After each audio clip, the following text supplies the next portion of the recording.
Rodriguez to the podium. Thank you. Thank you so much. Good evening.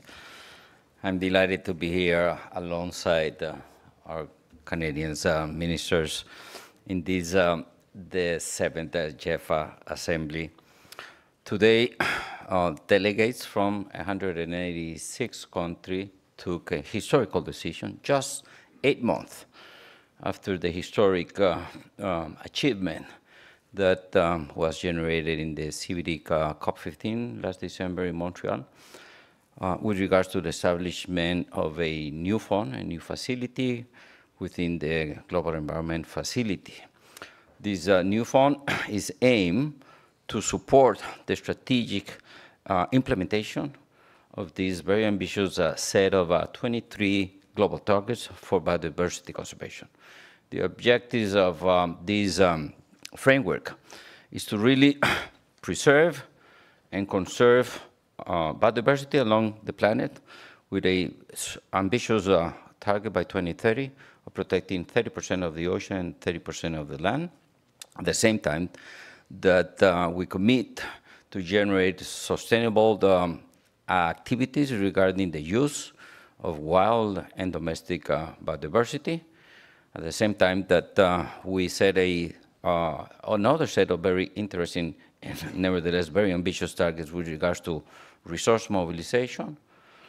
There's a commitment by parties to mobilize from all sources by 2030 $200 billion. It's not an easy task, but everything begins with this effort. And also very importantly, as what it means to mobilize $200 billion from all sources, all countries. This is primarily a mobilization of domestic resources, whereby public fiscal resources are extremely important, but at the domestic level, the mobilization of private sector and philanthropy are key into that. There's another high expectation of this new framework that has to do with what I call policy coherence. No country is immune to the fact that our development policies promote private and public investment that contributes to climate change and the loss of biodiversity. So we need to phase out those perverse incentives and move from negative incentives into positive ones. And the last but not least, the role of non-state actors, in particular indigenous communities, local communities, youth and women, are in the center of this. This new facility within the GEF looks to increase the strategic financial support to all the members of the CBD, Convention on Biological Diversity, but for the first time, there will be funds channeled to non-state actors as civil society is key in this global effort to mobilize resources and implement actions that help us be on track with this longer-term aspiration of being nature positive. Myself, as CEO of the Global Environment Facility, I would really like to recognize the leadership of the Government of Canada and the people of Canada in being able to be where we are. In less than 1 year after the COP, we will be having the first council meeting, and probably in 1.5 years, we will have the first disbursement of financial resources, which is a record. Any way you see it, is a record with regards to establishing a multilateral mechanism that mobilizes resources at the scale, at the global scale. We're talking about 180 to 190 countries. I'm very, very happy with what happened today and the last few months. And well, what a great place, the GEF Assembly, to consummate something that began in Montreal 8 months ago. Thank you so much.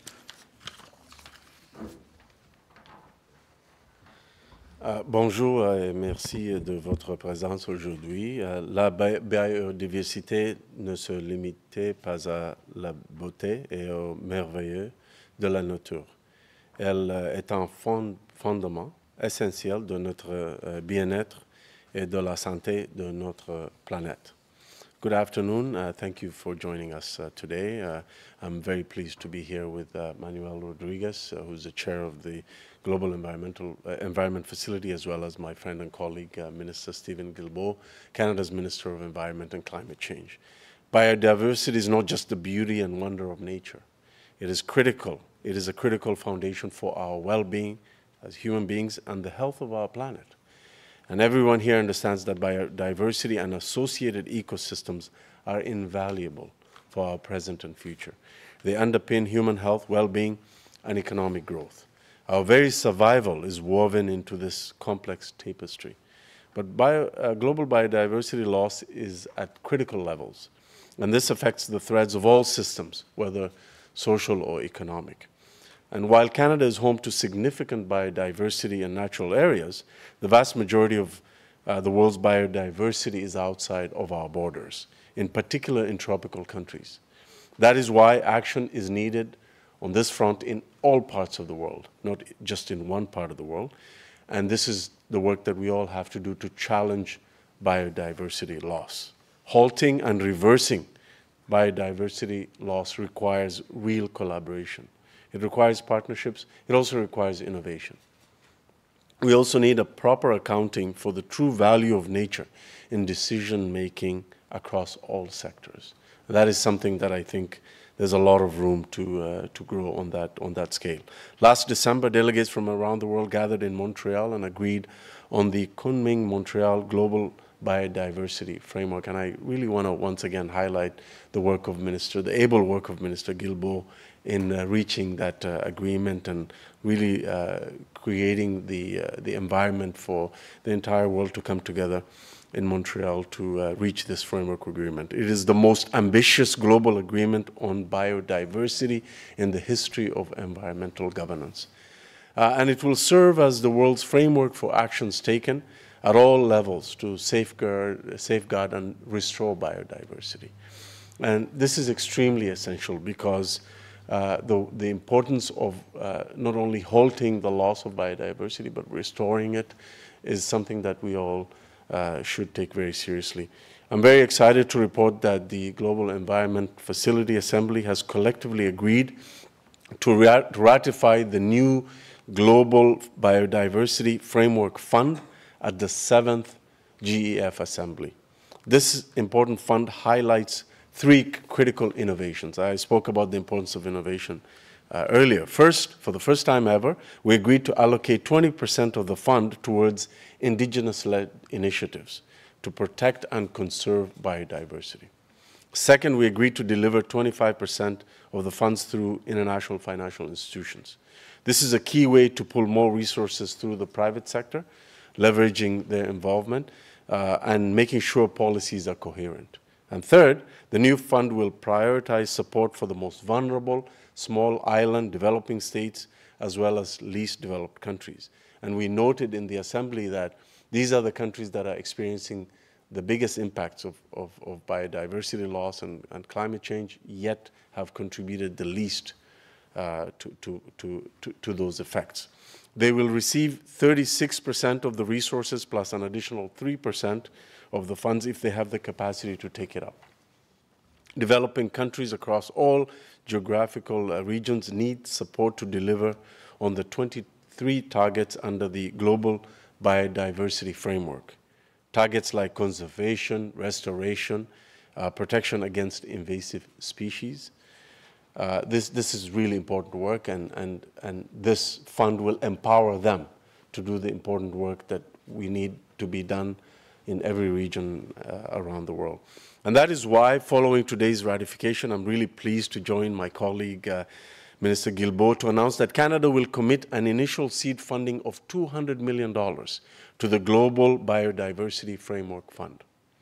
I'm also announcing an additional $22.8 million to the GEF's 8th replenishment to provide further support for the efforts of GEF to tackle the triple planetary crisis of climate change, biodiversity loss, and pollution. At COP15, we announced $219 million to the 8th replenishment. This builds on that commitment. And so the new Global Biodiversity Framework will play a key role in addressing biodiversity loss. It will address biodiversity loss in developing countries. It will do so in a gender-responsive manner. It will do so in a way that cuts across different sectors and is inclusive of indigenous peoples. And the fund will quickly mobilize and disperse new resources and seek out new partners and take action to help and reverse biodiversity loss by 2030. Car nous devons tous être les gardiens de ce précieux patrimoine naturel et assurer sa protection pour les générations à venir.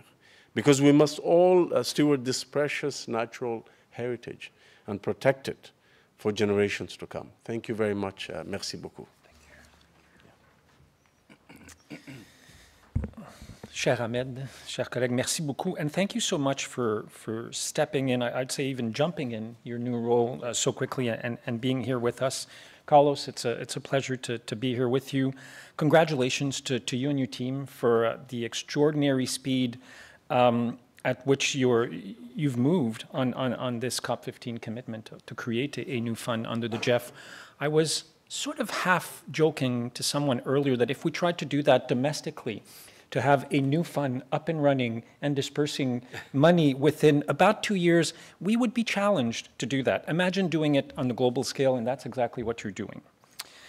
I'm happy to join you here on the traditional homelands of the Squamish, Musqueam, and Tsleil-Waututh nations. It seems very fitting that we are here in beautiful Vancouver for the Global Environment Facility's 7th Assembly. British Columbia bears witness to the tremendous collaboration today. Le monde vit une crise de la biodiversité sans précédent. En même temps que la crise climatique, une crise qui augmente les feux de forêt dévastateurs que l'on observe au Canada et dans le monde entier. Les populations d'animaux sauvages ont diminué de 70% dans les 50 dernières années. Plus d'1 million d'espèces sont menacées d'extinction, y compris plus de 650 espèces en péril au Canada. Et cette situation est très préoccupante puisque chaque espèce est essentielle à l'écosystème où elle vit, et que les écosystèmes sains sont essentiels et sont notre meilleur allié dans la lutte contre les changements climatiques. It's critical that we accelerate global action to reach our biodiversity targets by 2030. And for that, we need to support ambitious mobilization of resources. Canada is home to a quarter of the world's boreal forest, a quarter of the world's temperate forest, and a quarter of the world's wetland. We have the world's longest coastline, 2 million lakes, and the third largest area of glaciers in the world. So Canada is committed to doing our part. And that's why Canada is deeply committed to the Kunming-Montreal Global Biodiversity Framework and its ambitious finance target. That profound sense of accomplishment we achieved last December in Montreal, that sense of common global success must carry us forward for the long implementation years to come, because this is a generational battle. I want to thank my counterparts and all partners involved in negotiations for showing such an outstanding spirit of global collaboration in this moment of crisis. Thanks to everyone's determination and active participation, we've established a new Global Biodiversity Framework Fund, or the GBF Fund, in record time. And this is critical so that developing countries and indigenous peoples can access funding and implement their goals. We're also thankful to the Global Environment Facility for making such smooth, effective collaboration possible. Canada is a long-standing contributor of the GEF. We have achieved so much through the years. Over the past 3 decades, the Global Environment Facility has supported developing countries in programming aimed to establish marine protected areas, as well as terrestrial protected areas larger than the size of Brazil. It is helping to protect black rhinos in South Africa, mangrove forests on India's east coast, and coral reefs in the Red Sea. I'm confident that the GBF Fund will be a key factor in the global goal to halt and reverse biodiversity loss by 2030. With this new $200 million investment, Canada steps up as the first country to make a public pledge to the GBF Fund. This is the start of a long climb. We will keep working with our international partners to mobilize $20 billion per year by 2025, and $30 billion by 2030 in financial resources for biodiversity for developing countries, as well as an overall goal of mobilizing from all sources $200 billion by 2030. Mais nous ne pouvons y parvenir seuls. Nous encourageons les gouvernements, le secteur privé, les organisations philanthropiques et d'autres contributeurs à se mobiliser et à soutenir immédiatement le fonds associé au cadre mondial de la biodiversité de Kunming-Montréal. Il en va de l'intérêt de tous ceux qui vivent sur cette planète. Ce fonds constitue un mécanisme de financement ainsi que des engagements financiers, mais il représente aussi nos aspirations quant à l'avenir de la biodiversité. N'oublions pas, en tant qu'humains, nous faisons partie de cette biodiversité et nous en dépendons entièrement. Agir pour restaurer les écosystèmes dégradés, sauver les espèces menacées et assurer la résilience de notre planète. C'est agir pour assurer notre propre avenir en tant qu'espèce. Merci. C'est avec plaisir maintenant qu'on répondra à vos questions. Merci bien à vous tous. Thank you so much. We now have time, as I mentioned, for 2 questions plus 2 follow-ups. We're going to start with Canadian media and followed by a question from international media. And I would highly encourage everyone to focus on the activities of the week here at the GEF 7th Assembly and on the GBF fund that has just been announced. Thank you. I understand that we have a first question from CTV. This question is for Minister Guilbeault. This is from my co-worker, CTV National News. Do you agree with Japan's decision to dump 1.34 million tons of treated radioactive water into the Pacific Ocean? This is actually an issue that was discussed during the last G7 Environment Ministers meeting in Japan, and we have told the Japanese government that the government of Canada had some concern. I know that the International Nuclear Agency has stated that the levels at which the water would be released are within safe limits. But I think we remain, and I think a lot of people remain concerned, and we will continue engaging with the Japanese government on this issue. The environment groups are actually stating that there is some environmental impact. So what kind of impact could this have on marine life and Canadians living along the Pacific coast? As I said, and I have seen a declaration from many environmental organizations, as I stated, the International Nuclear Safety Organization has stated that they have done some testing, and in their view, the amount of radioactive water that will be released is within safe limits. That doesn't mean that we will not continue to monitor the situation and engage proactively with the Japanese government on this issue. Great, thank you. Turn it over. Please, please go to the microphone. Hi, this question is for Carlos Manuel, please. Can you introduce yourself and your Of course, Thank just you. wanted to give him that opportunity. Gregory Scruggs with DevEx. In light of the $200 million pledge today from Canada, the Global Biodiversity Framework Fund can now be institutionalized at the World Bank. What are your expectations for additional pledges from other donor countries, philanthropies, private sector, by COP16 next year? Do you have a target in mind, and how do you intend to get there? Well, at this point, our basic target for this year is $200 million US, so we can set up, as you said, within the World Bank. Nevertheless, we look for 2024 as a year for the capitalization of the fund. Many of the main donors to the GEF has responded in a very positive manner, explaining that there's this fiscal cycle that they need to comply with.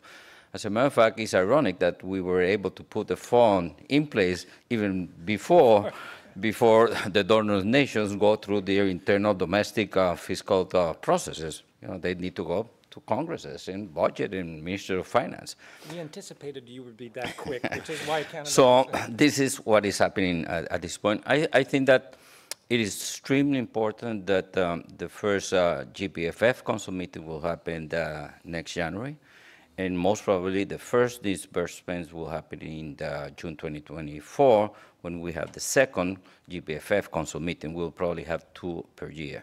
By then, I really believe that the donors will concrete their pledges, and this is part of the context of what was agreed in Montreal with regards to the fact that countries will double their flow of resources by 2025. So 2024 is kind of the stepping stone process into achieving that. I see that most probably will be fulfilling, that donors will be fulfilling the 2025 deadline before the end of 2025, which are great and wonderful news. So everything goes quite well. And next year, with the first GBFF council meeting, we'll be in a capitalization mode. And I think that this will go according to the recipient countries' expectations and donors' expectations as well. And as a follow-up, in light of the fund's pillar prioritizing the most vulnerable, least developed countries and small and developing states, how will you ensure that having an additional fund will not simply generate more paperwork, more demands on strapped, undercapacitated? That's a very good question. Yeah, as opposed to keeping it in the fund. That's a very good question. The GBFF is a fund that will be complementing what the GEF does. And what the GEF does is responding to 6 international environmental conventions, being one, the Convention on Biological Diversity. So it will be a complement adding value to that process. So that is kind of the real context. As we put together the programming proposal, I mean, how to distribute resources, we came up with a great idea, which is assessing a new project cycle based on what we have in place with the GEF Trust Fund. So the GBFF will have a streamlined GEF project cycle that we will be looking very closely, because what we do there will help us streamlining on the main big funds that the GEF does has.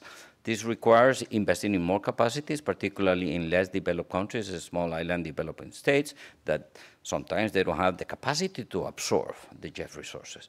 So we see investments that has to do with building those capacities so we can be more efficient and we can deal in a better way with these concerns of recipient countries with regards to access to finance. Access to finance is not necessarily bureaucratic regulations on the side of the GEF.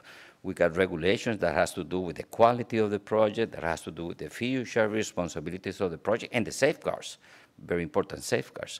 Nevertheless, access to finance was something that was brought to our attention during the COP15 in Montreal, and it is embedded in what we're doing here.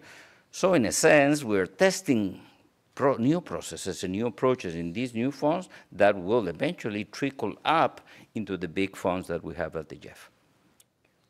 Great, thank you so much. This concludes